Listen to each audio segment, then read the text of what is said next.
Coming up on KOTA Territory News at 5:30, the Douglas School District looks to tackle several $1,000s worth of lunch debt. Plus, a controversial decision regarding the band shell near the monuments in Rapid City. Governor Larry Roden honors Air Force members at Ellsworth following U.S. strikes against Iranian nuclear sites. Your news starts now. From Skyline Drive, this is KOTA Territory News at 5:30. Good evening, I'm Jack Cottle. A Rapid City man charged in the death of his father made his first appearance in magistrate court this morning. 47-year-old Brian Vincent LeBeau is charged with first-degree manslaughter in the death of his father, 66-year-old Timothy Branch. According to autopsy reports, Branch died from a brain bleed consistent with injuries received during an assault a day before his death. If convicted, LeBeau faces up to a life sentence in prison and a $50,000 fine. His next court date has not yet been set. It was a nice way to end the week in KOTA Territory. Will the sunshine and mild weather stick around for the weekend? Chief Meteorologist David Stradling is here to let us know. A beautiful fall day out there today. Yes, it is. Sunshine, a little bit of cloud cover here and there, which we have overhead right now, but it warmed up into the 6th season. I don't think you can ask too much more for that this time of year, unless you want snow. What we're looking at outside right now is a little bit of that cloud cover over town, and if it hangs out for a little bit more and that sun gets lower for sunset, we may actually have a picture-perfect sunset on tap for us. So keep an eye out for that. Send any photos in, and we'll try to feature you tonight at 9 and 10. As we look at our temperatures across KOTA Territory, a mix of 50s and 60s across the region. Wind speed still a bit breezy in northwest South Dakota. Buffalo sustained winds at 26 miles per hour. Higher gusts over that way. 40 overnight tonight. Isolated showers as a cold front moves through. That cold front will bring in some strong winds and keep us much cooler tomorrow at only 52. Morning showers taper off, but another cold front moves in. I'll tell you when that is and what other impacts that'll bring to KOTA Territory coming up. Thank you, David. Governor Larry Roden has honored the Air Force members involved in U.S. airstrikes on Iranian nuclear sites over the summer.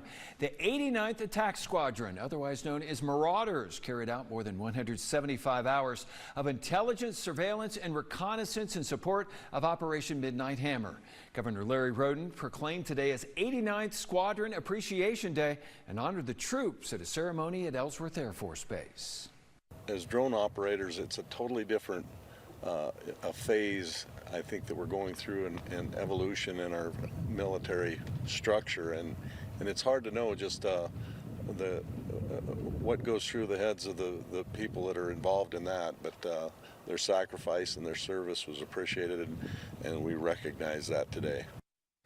The governor's proclamation says efforts made by the team allowed President Trump to maintain credible strike options.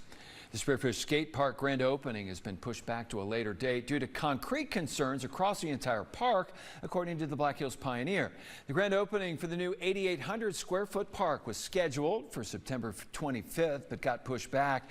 The city hired American Ramp Company to build the park on what used to be the lower football fields at Spartan Park. ARC had around 120 days to design the $650,000 park. Spearfish Parks and Recreation Director Tyler Enos said the staff did a final walkthrough and found the cracks in the concrete. If repairs are in order, the park should be scheduled to open by the middle of November. Controversial fence is back at the Memorial Park bench shell next to the monument. Rapid City Parks and Recreation has reinstalled the winter fence at the band shell. The fencing was controversial when it went up for the first time last year. At the time, volunteers complained, saying they had used the band shell for years for community feeds for the homeless population. Last year, the city cited health and safety reasons for fencing off the band shell, saying they had to deal with cleaning up bodily fluids, vandalism, camping, assaults, and intoxication there. A statement from the city last week said the band shell stage will be open for scheduled events. No student ever wants to find themselves in lunch debt. It's been an issue for many schools in the U.S. for years now, with the Douglas School District being no exception. The district currently finds themselves with a negative meal balance of more than $8,000. And to help them remedy the debt, they utilize their Angel Fund, which helps families dealing with negative lunch accounts. The problem is that the balance of the Angel Fund is currently very low.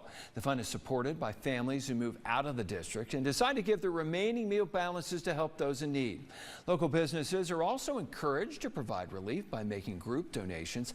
The district's executive director of Operational Support Services is aware the school lunch debt continues to be a national issue. I think what happened is after COVID, a lot of people were able to, we were able to feed students without any expense to parents at all, and so that kind of carried over into the mindset of not having to maybe meet that obligation as much. And people can make donations to the Angel Fund at KOTATV.com. Now, this story contains graphic images and video, yet the depictions are simulated events and not real. Entering high school can be a big milestone for many teens, which is why the Douglas School District and the rest of South Dakota want to get ahead of the curve and keep them from making poor choices. On Wednesday, the district will be holding its annual Freshman Impact Program at Douglas High School. The statewide initiative is a one-day hands-on prevention program for freshman students, giving them the chance to understand the real-life consequences of bad decisions. Through various learning stations, participants will discover how decisions can affect them emotionally and physically, as well as how they impact their loved ones. The executive director of Community Organized Resources for Educating Youth says the idea for the program came after experiencing a culture shock when moving from Ohio to South Dakota in 2003. I found that there was acceptable when I came on that it was just known that teenagers were going to drink and they were going to party. I had parents even tell me my kids have been drinking since they're old enough to rope.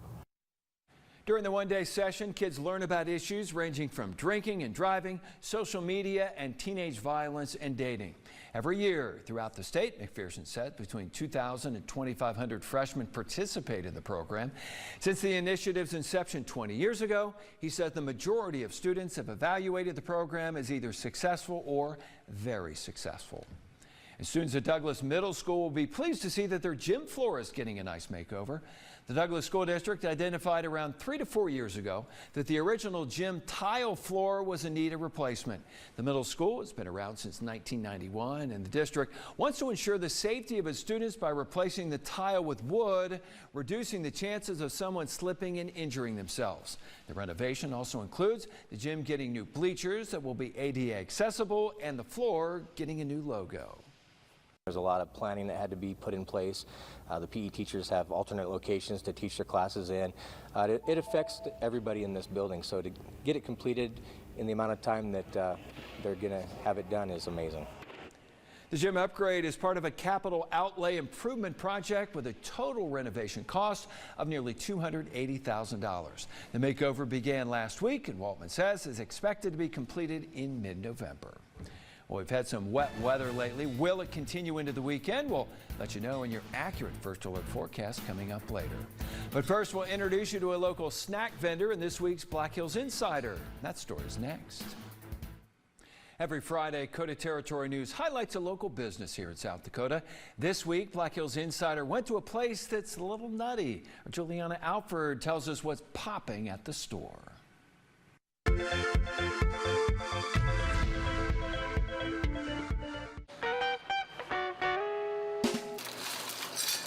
Wild West Snacks is a company that has been operating since 2018. The store sells an array of snacks such as popcorn and nuts in a variety of flavors. Sour flavors of popcorn, savory flavors of popcorn. We offer the Keystone Taffy in a variety of different flavors. However, before selling snacks, the store started off with old-fashioned sodas. Ben and our youngest son, Corey, went out on the road and took the sodas to different carnivals, fairs, rodeos. A year later, the Victors opened a spot on the boardwalk in Keystone and sold their 9 flavors of soda. Our soda's not a soda in a box or anything like that. It's in the old-fashioned big kegs. Once at their new store, Wild West Snacks decided to add a new item. Then it went into, hey, are you interested in doing the Bavarian pecans now, or almonds? And we said absolutely. Once they added nuts, customers started asking about another snack item. People were asking for popcorn. There's no such thing in Keystone or Hill City. When you start popping, sky's the limit. The popcorn isn't subjected to one flavor. You can mix and match. Caramel apple is where it's at. We got quite a base of a popcorn, so we can do any number of flavors of popcorn. Wild West Snacks has 2 locations. Keystone is open until the end of October, and Hill City is open year-round. In Hill City, Juliana Alford, KOTA Territory News. Wild West Snacks also collaborates with other local businesses and ships nationwide. Chief Meteorologist David Stradling is tracking a couple of cold fronts. Find out how they'll impact KOTA territory in your accurate first alert forecast next. Now, the First Alert Forecast with Chief Meteorologist David Stradling. A beautiful day is coming to an end, and we're going to start the weekend pretty soon here in Rapid City. Tomorrow is going to be a little different, but we do rebound nicely into Sunday. Looking outside right now, some of the sunshine starting to make its way back in, but that could set up for a nice sunset with a few of those clouds still overhead. Temperatures range from the 50s to the 60s across KOTA territory. 64 out at the Rapid City Airport, 61 downtown with some 50s in the Black Hills, 40 starting to pop up as well over towards Four Corners. Now, First Alert Doppler radar showing cloud cover moving through, but our main focus for tonight is this little clipper system here near Missoula up towards southern portions of Canada. That'll be moving southeast as we go throughout the night. We'll have that impacting our weather to begin the weekend. Sunday's nice. But then Monday, we have another little system that's going to impact us. And you can see that one still off over towards the Pacific, west of British Columbia. That's going to be taking the same trajectory moving in by the time we get to Sunday night. So timing out our hour-by-hour forecast, here's the one that's in Montana right now. That's going to be sliding through. Could bring some snow showers to parts of the Black Hills, rain showers at lower elevations. Any snow that does fall in the Black Hills, if it does accumulate, it'll be on grassy or elevated surfaces. Not expecting really much in terms of impacts. As we go into the morning of Saturday, skies start to clear up. It's going to be a beautiful day for us.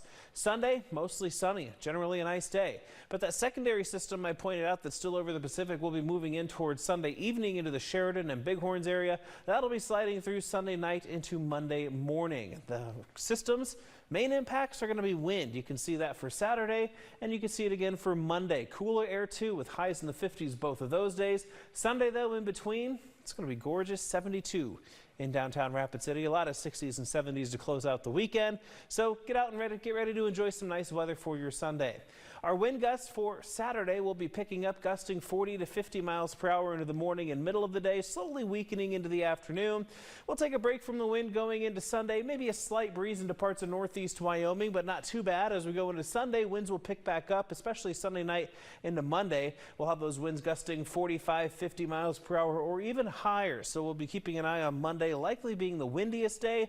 Maybe a few wind advisories will be needed for that, but we'll let you know as we get closer towards the day. As we look at our forecast tonight, lows are in the 30s and 40s. It's going to be cooler, getting windy, rain and snow showers passing through. Windy tomorrow, cool, highs in the 40s and 50s. Morning clouds, a few showers around daybreak, but those will clear out, bringing us plenty more sunshine for the rest of our Saturday. Coolest air will be Saturday across northeast Wyoming, warming up Sunday, then cooling off Monday. It will be breezy both Saturday and Monday. Windy for some other spots too, but that's kind of the case for the Black Hills and the South Dakota Plains too. You'll notice 40s to 60s, back down to the 40s, 50s and 70s for the Hot Springs area. And then we'll be up, down, and back down again into Monday. Windy conditions Saturday and Monday across the South Dakota Plains after a nice and warm Sunday. But after the ups and downs over the next 3 days, we'll steadily increase those temperatures into the 60s and 70s going towards the second half of next week. So hopefully you have a big crowd at the dog park on Sunday. And I think it will be, yeah. A lot of dogs in the creek. A lot of happy dogs. Absolutely. Good weather for it. All right. Thank you very much, David. Well, coming up, we have a preview of tonight's big high school football games. Plus, the South Dakota Mines football team gears up for a big game tomorrow. Vic Quick has all the details next in KOTA Sports. And now, KOTA Territory Sports, sponsored by your local Ford stores. Happy Friday, everybody. The Spearfish football team picked up a big win last week, knocking off Douglas 56-6. The 5-2 Spartans have moved into this week's state rankings at the number 4 spot in 11AA. Spearfish has a big game tonight as it hosts third-ranked Pierre. The Governors enter the matchup with a 4-3 record. Kickoff is at 6 o'clock out at Lyle Harris Stadium. The Lakota Tech football team came up on the short end last week, falling to winners 64-0. The Tatanka will look to bounce back and pick up their first win of the season tonight when they host Belfouche. Lakota Tech has a new leader as Eric Swiftwater is in his first season as head coach. Swiftwater was a standout at Hot Springs before playing his college football at Black Hills State. Now the Broncs picked up a big 18-14 victory over Custer last week and headed to the game with a 2-5 record. Kickoff is at 6 o'clock tonight down at the Lakota Tech High School. The South Dakota Mines football team came up on the short end last week, falling to a tough Colorado Mines squad, 24-14. Punter Bryson Patton was named the RMAC Special Teams Player of the Week. Patton averaged 46 yards on his 5 punts, including a 75-yarder. The Hard Rockers are now 2-5 on the season. Charlie Fleur's guys will look to get things back on track tomorrow when they host Western Colorado. It'll be a good test as the Mountaineers are ranked 5th in the country with a perfect 6-0 record. Kickoff is at high noon tomorrow out at O'Hara Stadium. To volleyball, the Custer and St. Thomas More volleyball teams hit the court for a big match last night. First set, the Wildcats get the ball to Jada Bidditt, and she smashes it down for the big kill as the junior was on her game. 6-4 Cavaliers. Violet Grimshaw adds to the lead as she hits this ball right down the line for the kill. Grimshaw had 6 kills. The Wildcats fire right back at the net. Taylor Bush unloads on this ball. The block goes wide, so chalk up the point for Custer. St. Thomas More up by 5. Madison Boyum smashes the ball through the block for the point. Boyum had 8 kills. Leighton Shearer led the way with 11 kills. The Cavs won the first set 25-9. The next 2 were 26-24 as STM prevails in 3 sets. All Nations high school football last night. White River got a win 40-0 over Pine Ridge. Mapia-Luta defeated Crazy Horse 56-0. Little Wound with the win 52-0 over Crow Creek.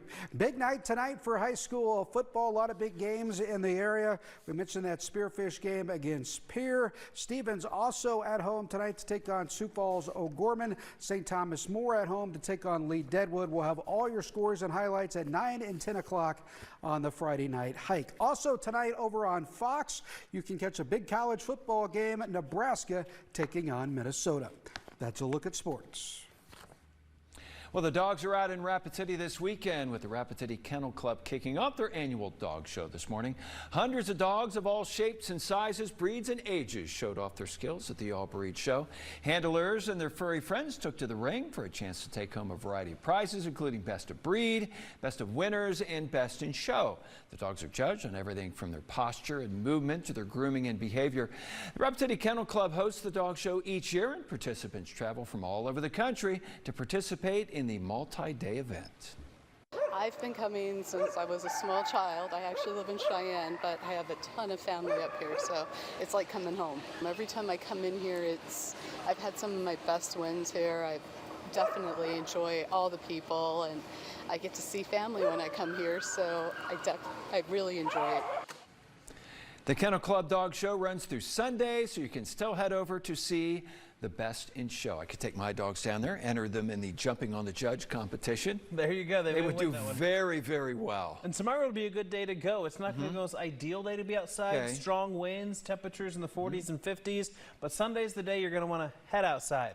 As we wake up in the morning hours, you will notice those temperatures falling down to about 40 around 8 a.m., but we'll slowly warm back up, getting up to about 52 by the afternoon. It is going to be a windy day for us. Wind gusts anywhere from 30 to 50 miles per hour across South Dakota and northeast Wyoming. The strongest wind gusts likely on the South Dakota plains. Warmer on Sunday at 72. By Monday, we're 54, so another system's going to be moving through. We'll have a few rain and snow showers tonight and again Sunday night. Windy conditions behind that front Monday. More wind gusts up to 50 miles per hour. And then as we go towards Tuesday, Wednesday, Thursday, and Friday, you'll notice some warmer air moving in. 60 on Tuesday, 64 Wednesday, but 70 on Thursday and 75 by Friday. Yeah, that's all quite possible. And if we extend it into next weekend, we'd likely have those high temperatures sticking in the 60s and 70s. So it is going to be quite a nice couple of weeks here after we can get past these kind of windier days Saturday and Monday. So maybe Sunday after the show is over, the show dogs can come down with us, jump in the creek and roll in the mud with the other dogs. Sounds like a good time after having to look nice for the show. Absolutely. They love the mud. I think so. Absolutely. All dogs do. All right, that'll do it for us. Thanks for watching. Hope to see you tonight at 10.